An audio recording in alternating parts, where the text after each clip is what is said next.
Bonjour, je suis Stéphanie Benz, la biologiste responsable de l'éducation au Bioparc et aujourd'hui je vais vous parler du Harfang des neiges. Le Harfang des neiges est l'emblème aviaire du Québec depuis 1987 et ça s'explique par sa présence à la grandeur du Québec.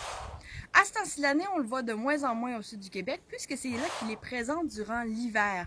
Donc, durant la saison froide, le Harfang des neiges, on peut l'observer dans le sud du Canada et au nord des États-Unis puisque c'est là qu'il y trouve le plus de nourriture. Il va y trouver entre autres des petits rongeurs qu'il doit manger en grande quantité.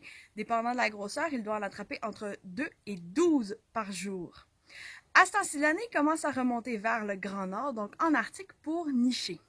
Les femelles vont faire leur nid dans des dépressions au sol et vont pondre jusqu'à 12 œufs dans les années où la proie favorite du Harfang des neiges, soit le lemming, est très abondante. Le Harfang des neiges a des plumes totalement silencieuses, tout comme les autres espèces de hiboux et de chouettes. D'ailleurs, croyez-vous que le Harfang des neiges est un hibou ou une chouette? Avant de vous donner la réponse, je vais vous expliquer la différence entre un hibou et une chouette. Les hiboux ont des aigrettes sur le dessus de la tête, donc ces touffes de plumes qui ressemblent à des oreilles, mais en fait qui ne le sont pas du tout. Et ça ne sert pas non plus à mieux entendre. Les aigrettes ont été observées pour être utilisées pour montrer l'humeur. Ce qui permet aux hiboux de mieux entendre, ce sont les disques faciaux, donc les plumes placées en forme de cercle autour du visage qui vont amplifier les sons. Avec l'explication, on pourrait croire que le Harfang des neiges est une chouette, mais en fait, il s'agit d'un hibou. Ses aigrettes, par contre, sont très petites et sont souvent cachées sous le plumage de sa tête. La principale menace qui pèse sur les populations d'Harfang des neiges est la présence de l'homme dans son aire d'hivernage. Durant l'hiver, le Harfang des neiges côtoie l'homme et donc les structures faites par l'homme avec lesquelles elle entre parfois en collision.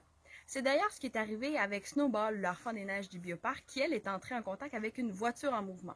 Des suites de ses blessures, elle a dû se faire amputer d'une aile au complet et c'est pourquoi elle ne peut retourner en nature et qu'on la retrouve ici au Bioparc.